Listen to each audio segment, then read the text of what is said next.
Video games. Most people alive today have played them at least once before.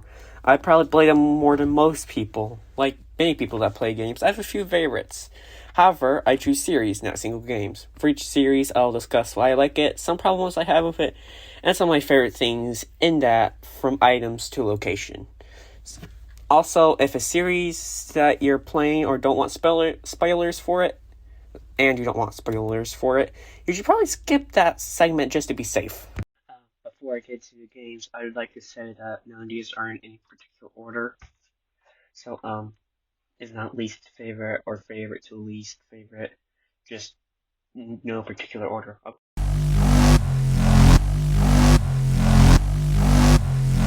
You wouldn't know it by watching my videos, but I have Nintendo Switch I got for Christmas years ago. The reason I don't make videos for Switch is because I don't have a capture card yet.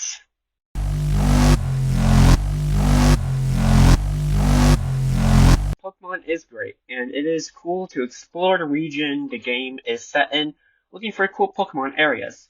There is something I've noticed. Early in the game, we don't have a team of almost maxed out Pokemon. It's more fun, at least to me. The first reason I can think of is that you haven't beaten the main story, so there are still challenges to be done, and still have a story to stay engaged with. Despite the late game being more boring to me, I still love Pokemon.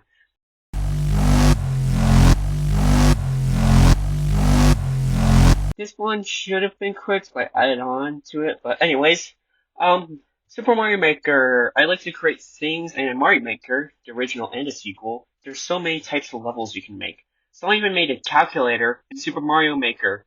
Not a great one, but still, you're pretty limited in what you can do in Mario Maker compared to a later entry due to it being 2D, having to be a completable level, anything off screen isn't loaded, etc. But there's still a lot you can do.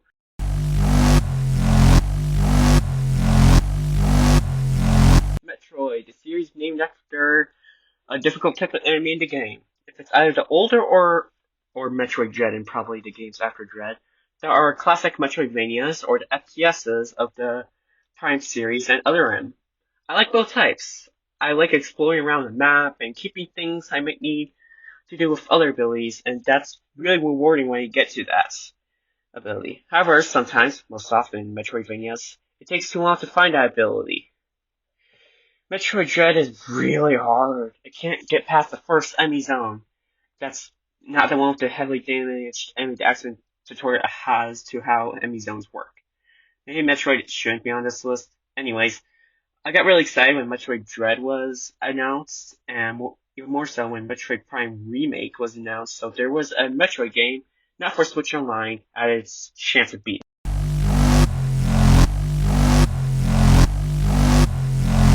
Here I'll include games made by Microsoft or a subsidiary of Microsoft. With that out of the way, an Xbox One X was my first system that wasn't old or made by Nintendo, and was the last of the big three console lines to live in the same house as me, at least one of them.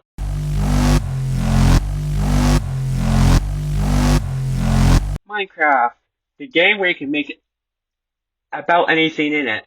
So I know that weak calculator in Super Mario Maker, well forget about it. And Minecraft people have made computers with just redstone. That's insane.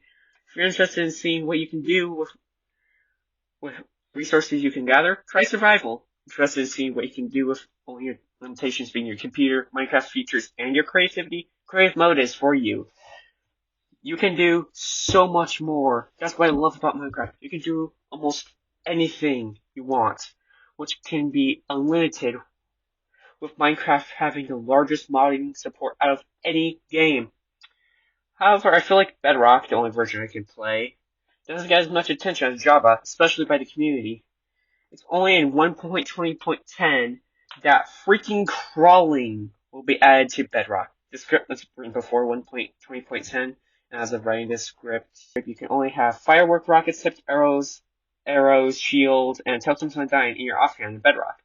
Also, why does the community mostly play Java, but Bedrock is far more optimized?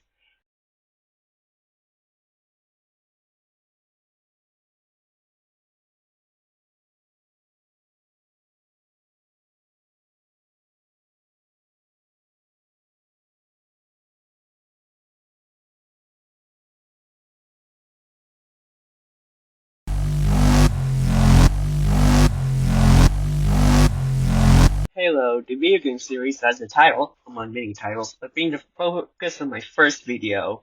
Halo has some really good combat mechanics. The enemy AI is so cool for each enemy type having different behaviors, which is awesome and probably very hard to code.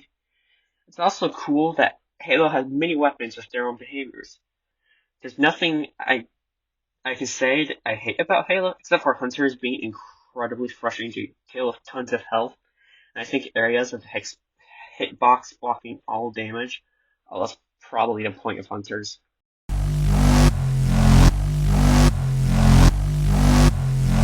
had PS3 along with a Wii U in my household as long as I can remember. So technically Xbox is the last console line that my family got a console for, but PlayStation is the last one we got the latest version for. I want to briefly mention how cool PS5 controllers are. There's a rechargeable battery, a speaker in it, a mic in it too, and the touchpad. There's a touchpad on a game controller. That is not the Wii U thing.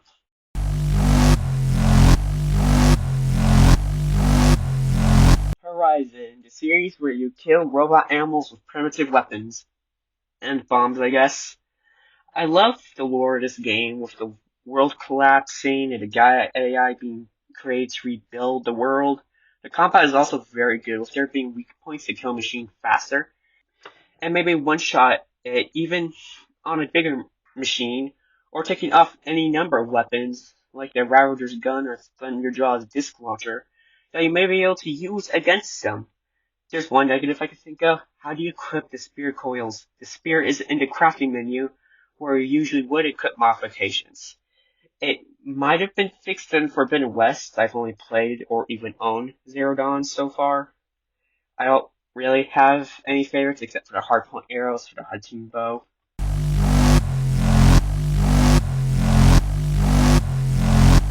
Before we end, I want to bring up a few honorable mentions. Hollow Knight, Subnautica, Digimon, Minecraft Dungeons, Astro's Playroom, Zelda, Mario, Halo Wars, and Splatoon.